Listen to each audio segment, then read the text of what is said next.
안녕하세요. 매일 아침 말씀 묵상에 오신 여러분을 진심으로 환영합니다. 제12과 성경적 세계관 12월 11일 예수님의 모본. 평강의 하나님이 친히 너희를 온전히 거룩하게 하시고 또 너희의 온 영과 혼과 몸이 우리 주 예수 그리스도께서 강림하실 때에 흠없게 보존되기를 원하노라. 데살로니가전서 5장 23절 말씀. 생각할 문제. 이 세상에는 어떤 두 가지 세계관이 있는가? 예수님의 생애를 통해 성장하시며 봉사하신 네 가지 영역은 무엇인가? 오늘 우리에게 주는 교훈은 무엇인가? 이 세상에는 어떤 두 가지 세계관이 있을까요?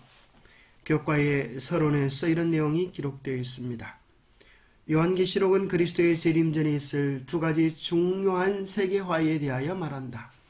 13장에는 모든 세계가 바다에서 나온 짐승을 경탄하고 따르게 되는 오류의 세계화가 묘사되어 있다. 14장은 영원한 복음이 모든 민족과 종족과 방언과 백성에게 전파되는 진리의 세계화를 보여준다. 그와 같은 고통하는 때에는 교훈의 풍조가 요동하고 사람들은 귀를 진리에서 돌이켜 헛하는 이야기를 따르게 될 것이다. 사탄은 영혼 불멸설과 일요일의 신성함이라는 두 가지 큰 잘못을 이용해 백성들을 속일 것이다. 영혼 불멸설은 강신술의 토대를 마련하고 일요일 성수는 로마와 공감의 유대를 형성한다. 오늘날 이 세상에 모든 사람을 사로잡는 하나의 가치관이 있는데 그것은 바로 세계의 경제, 종교, 문화를 장악해가고 있는 천주교의 가르침입니다. 세계의 정치는 시간이 지날수록 교황을 중심으로 흐르고 있다. 아무도 이 흐름을 거역할 수 없으며 마침내 온 세계는 교황권에게 굴복될 것이다. 하나님은 천지 창조를 말씀하시고 성경은 그것을 이야기하는데 로마 교황청은 진화론을 받아들였습니다. 그는 아주 넓은 관용성을 가지고 이것도 옳고 저것도 옳다라고 하는 개념 속에서 이 세상에 있는 모든 종교들을 끌어안기로 작정했습니다. 그것은 사람 중심의 연합입니다. 그와 반대로 교파나 가르침에 제한되지 말고 무엇이든지 성경적인 것을 따라가자. 오직 성경, 오직 예수를 따르자 하는 마지막 진리 회복의 운동이 있게 될 것입니다. 사람 중심의 운동은 궁극적으로 사람을 높이는 진화론을 외치게 되고 정말 성경 중심으로 나아갈 때 우리는 이 모든 것을 창조하신 하나님을 발견하면서 바로 창조주를 만나게 될 것입니다. 그래서 이 세상 마지막 큰 싸움은 창조론과 진화론의 싸움입니다. 하나님의 창조와 인간을 짐승으로 만들어버리는 진화론과의 싸움이 존재하는 것입니다. 창조론은 안식일을 통하여 그 의미와 깊이를 준수하도록 했다면 진화론은 안식일을 대항하여 일요일을 경배의 대상으로 삼고 모든 종교를 통합시키려고 하고 있습니다. 우리는 창조 신앙을 통하여 구속의 중심도 예수님임을 깨닫고 우리를 창조하신 분이 우리의 구속도 책임지시는 유일한 생명은 예수 안에 있음을 인정하는 예수 생명이지만 일요일을 주창하는 가르침은 세상 마지막에 예수만이 생명이 아니라 우리의 영혼도 영생한다. 영혼 불멸의 기치를 내세우게 될 것입니다. 일요일과 영혼 불멸설, 이것이 세상의 수많은 사람들을 속이고 미혹하는 마지막 큰 미혹물이 되게 될 것입니다. 예수님의 생애를 통해 성장하시며 봉사하신 네 가지 영역은 무엇인가? 누가복음 2장 52절에 보면 예수는 지혜와 키가 자라가며 하나님과 사람에게 더욱 사랑스러워 가시더라. 지혜라고 하는 것은 정신적인 부분, 기라고 하는 것은 신체적인 부분, 하나님께 사랑스러워 가는 것은 영적인 부분, 사람에게 사랑스러워 가시는 것은 관계적인 측면 혹은 사회적인 측면으로 이해할 수 있습니다.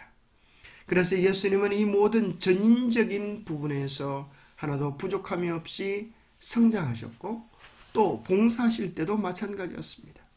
마태복음 4장 23절에 보면 예수께서 온 갈릴리를 두루 다니사 저희의 회당에서 가르치시며 뭘 가르치셨어요?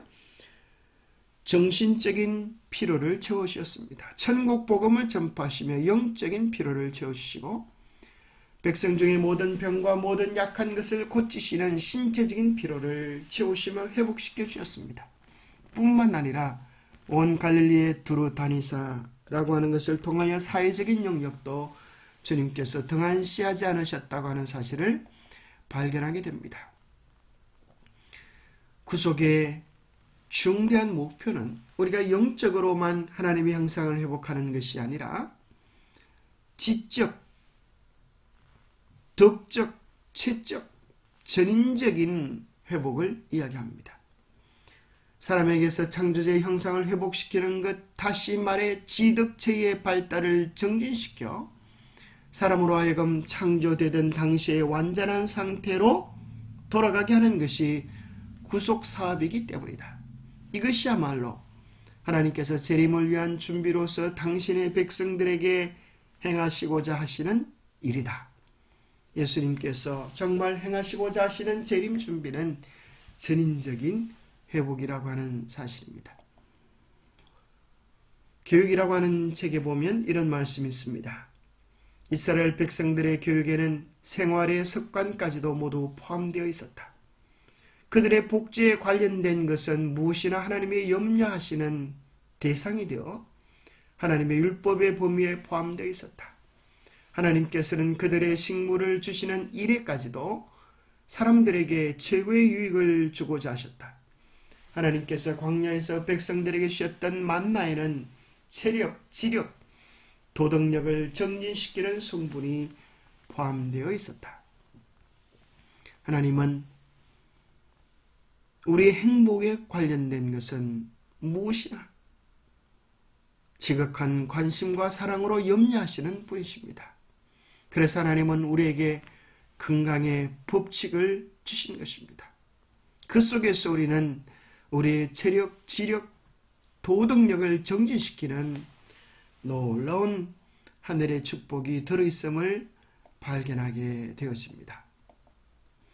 영감의 교훈입니다.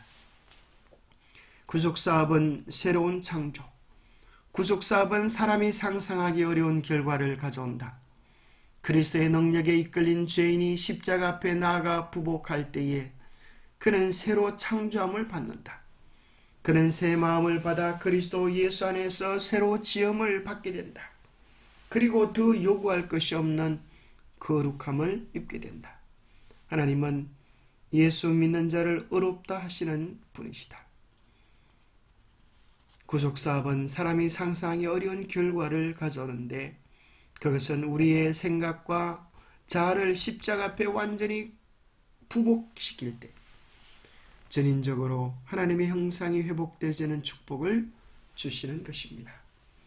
기도하겠습니다. 하나님 아버지, 참으로 이 세상의 두 가지 가치관 속에 우리가 살아가고 있습니다. 창조주 하나님과 예수 생명을 인정하는 창조론과 이 세상의 모든 것은 우연이고 인간의 지식과 교만을 자랑하는 진화론이 있습니다. 하나님, 우리로 하여금 세상의 교묘한 미혹에 넘어가지 않게 하여 주시고 오직 예수, 오직 말씀을 따르게 하여 주옵소서. 우리로 하여금 우리를 전인적으로 회복시키려고 하는 하나님의 큰 계획과 사랑을 인하여 감사를 드립니다. 우리로 온전하신 예수님을 닮아가게 도와주옵소서. 때로 우리는 너무나 자주 우리의 연약한 모습으로 인해 실망할 때가 많습니다. 하지만 그때마다 우리를 위한 예수님의 십자가를 바라보게 하시고 그 은혜에 힘입어 다시 한번 일어서서 믿음의 길을 걷게 주옵소서.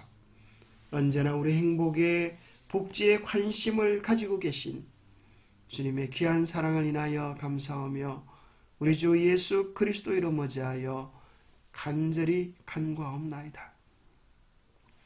사단적 가르침은 인기가 있고 또 우리를 부추겨 주지만 그 마지막은 멸망이요. 하나님의 복음은 때로 우리가 받아들이기 어려운 것처럼 보이지만 그것은 가장 든든하고 안전한 행복의 길인 것입니다. 주님 안에서 참 행복을 누리는 우리 모두가 되시기를 축복합니다. 감사합니다.